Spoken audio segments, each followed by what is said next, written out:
Veille de congé de Pâques 2018 sous tension en Côte d'Ivoire, les cours perturbés aujourd'hui au lycée Djedji à Mondipierre d'Adjamé. Enfin, 26 mars 1953, découverte du vaccin contre la poliomyélite par deux biologistes américains, Jonas Salk et Albert Sabin. Bienvenue, bonsoir à tous. Ils veulent anticiper leur départ pour les congés de Pâques 2018. Les mouvements d'humeur des élèves de Côte d'Ivoire ont repris le 22 mars dernier à Tibissou, dans la région centre, et aujourd'hui au lycée moderne Djedji à Mondipierre d'Adjamé. Les cours ont donc été perturbés dans ces zones, les apprenants délogés des classes. Les explications de Doigt de Laser.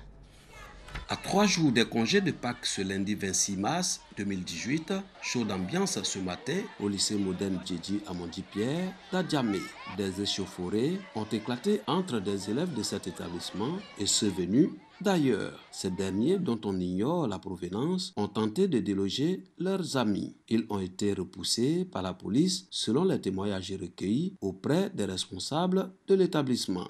Des badauds sont venus de l'extérieur, qui ne sont pas des élèves, sont venus lancer des pierres et ça perturbe un peu les cours. Donc pour éviter que les enfants se blessent, nous avons dit aux enfants de se retirer, mais tout à l'heure, dans une trentaine de minutes, ils vont rentrer en classe et reprendre les cours. Mais d'ores et déjà, nous avons pris des dispositions. On a eu une rencontre au lycée classique avec les 14 établissements de notre UP et les enfants ont parlé entre eux, ils ont échangé avec eux et ils ont décidé de ne pas perturber les cours cette fois-ci. Et jusqu'à présent, les cours se déroulent bien.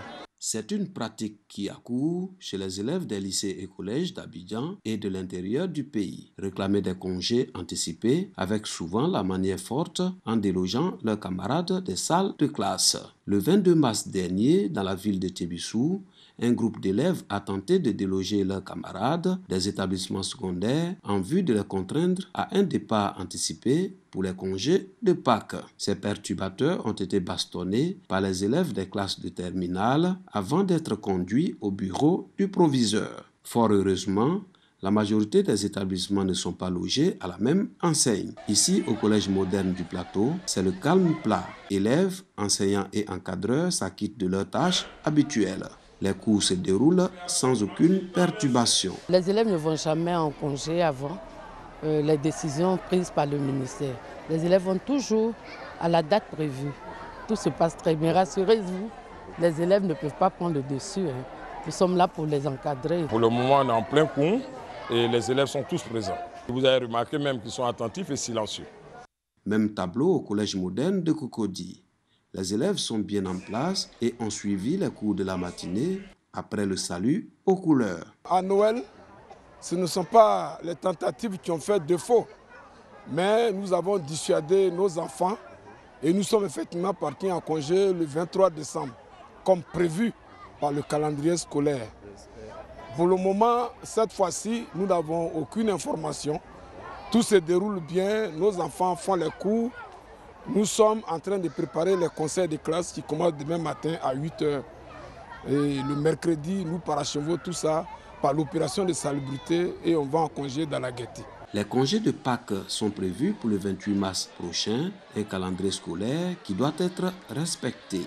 Le gouvernement n'a donné qu'une semaine pour le congé. Je ne vois pas l'occasion de perturber avant les jours de congé. Je souhaiterais que chacun prenne conscience car l'école, c'est notre source de réussite. On doit pas se donner un congé forcé parce que ce n'est pas une bonne chose.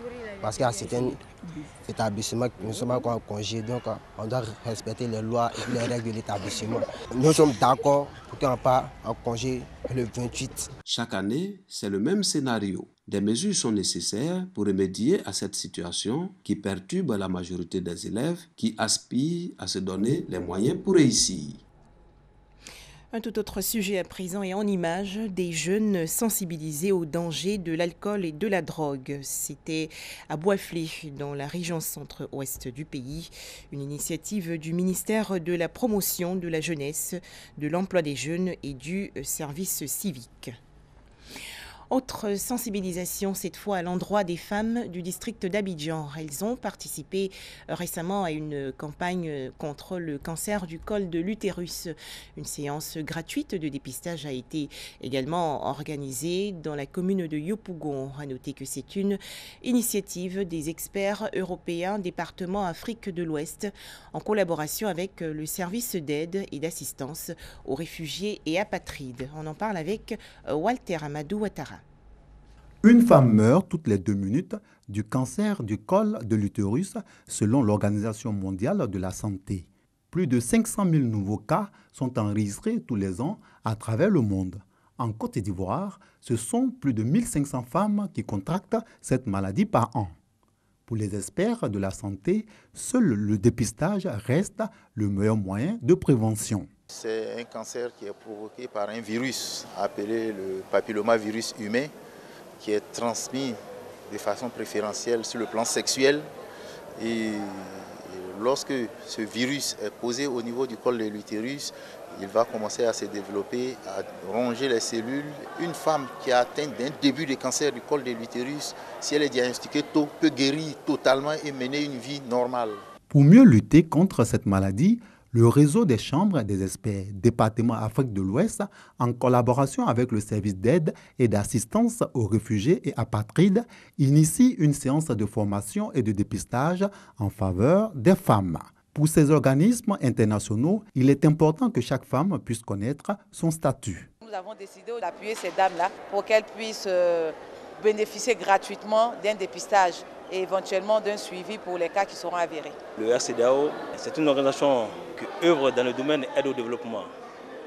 Et quand on parle de maladies, en l'occurrence le cancer du col de l'utérus, les femmes vivant en Côte d'Ivoire, je pense qu'on n'aurait pas pu éviter cette opportunité pour ne pas en être pareil. Dans sa mission de lutte contre la pauvreté et œuvrer au bien-être des populations, le réseau des chambres experts européens a offert plusieurs lits médicalisés et des fauteuils roulants au conseil régional du Poro, également au village de Wawakro dans la région du Bélier.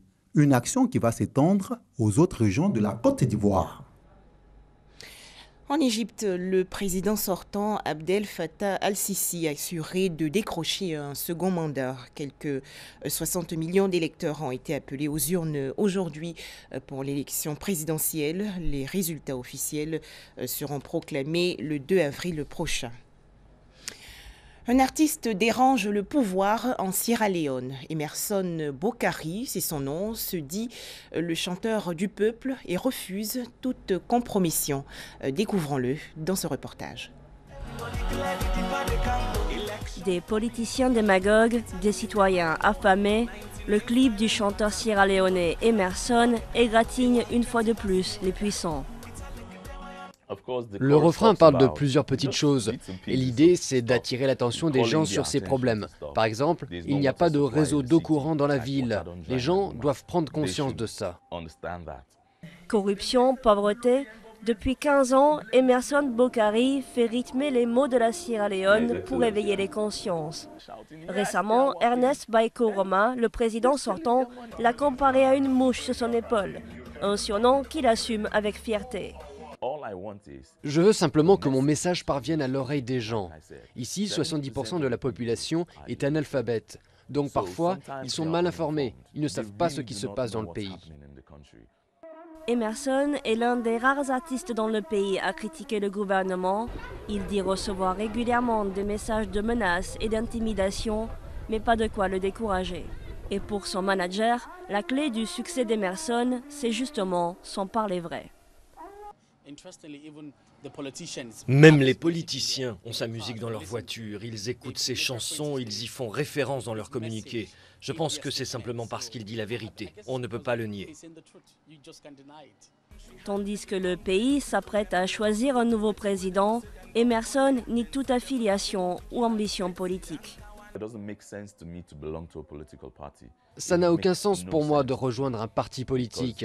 Ces partis ont leur propre façon de voir les choses. Moi, je suis du côté des gens, je me bats pour le pays. Quelle que soit l'issue du scrutin, pour Emerson, le prochain chef de l'État sera sans doute une source d'inspiration pour ses futures chansons. Expulsion en série de diplomates russes aujourd'hui dans le cadre de l'affaire Skripal. Une quinzaine de pays occidentaux, dont les États-Unis et le Canada, ont renvoyé les ambassadeurs russes.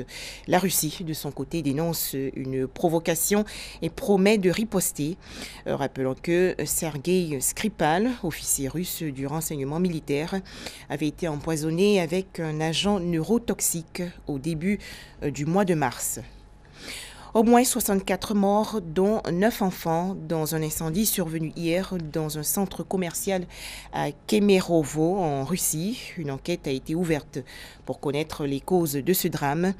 Déjà, les autorités russes ont trouvé de nombreuses violations des normes de sécurité dans ce shopping center, parmi lesquelles des sorties de secours fermées à clé. Enfin, 26 mars 1953, deux chercheurs américains, Jonas Salk et Albert Sabin, mettent au point un vaccin. Cette préparation va endiguer une des plus grosses maladies infantiles, la poliomyélite. Les explications de Kone Pargasoro. Le médecin américain Jonas Salk annonce sur une radio nationale qu'il vient de découvrir un vaccin anti-poliomyélite. Un an plus tard, le vaccin est mis en vente par le laboratoire pharmaceutique allemand Boehringer. Les docteurs Salk et Sabine mettent au point un vaccin qui endiguera une des plus grosses épidémies attaquant particulièrement les enfants de moins de 5 ans. Du grec polios, gris, mylos, moelle et ite, inflammation, la poliomyélite est une maladie infectieuse et contagieuse uniquement humaine causée par un virus, le poliovirus. Il se multiplie dans le pharynx et l'intestin grêle et sa transmission s'effectue essentiellement par une eau souillée ou des aliments contaminés. Cette maladie peut atteindre la moelle épinière, entraîner une paralysie des membres inférieurs et toucher l'appareil respiratoire. L'origine de la poliomyélite est bien plus ancienne. Cependant, la maladie commence à être réellement étudiée et décrite à partir du 19e siècle. Des gravures de l'Égypte antique représentant des personnes ayant les caractéristiques physiques de la maladie et des traces de poliomyélite sur un squelette datant de 3401 avant Jésus-Christ l'attestent. En 1890, la maladie est épidémique. La découverte du vaccin aura mis près de 50 ans, entre 1908 et 1953. Des expériences sont réalisées sur des singes et des chiens. En réalité, la découverte du remède ne peut être attribuée à une seule personne. Des dizaines de médecins ont travaillé à la conception du vaccin. En 1950, les conditions scientifiques, techniques et financières étant enfin réunies, le biologiste américain Jonas Edward Salk met au point le vaccin inactivé par voie musculaire en 1953. Le docteur Sabine aussi met au point un vaccin avec le sien. Le virus peut éventuellement se réactiver. Cette solution devra donc être supprimée dans une optique d'éradication totale de la maladie. 3 ans plus tard, le vaccin avec le virus atténué par voie orale est créé par le médecin américain Albert Bruce Sabin. Avant l'ère vaccinale, le virus touchait plus de 600 000 enfants par an dans le monde. Merci de nous avoir suivis. C'est la fin de ce journal.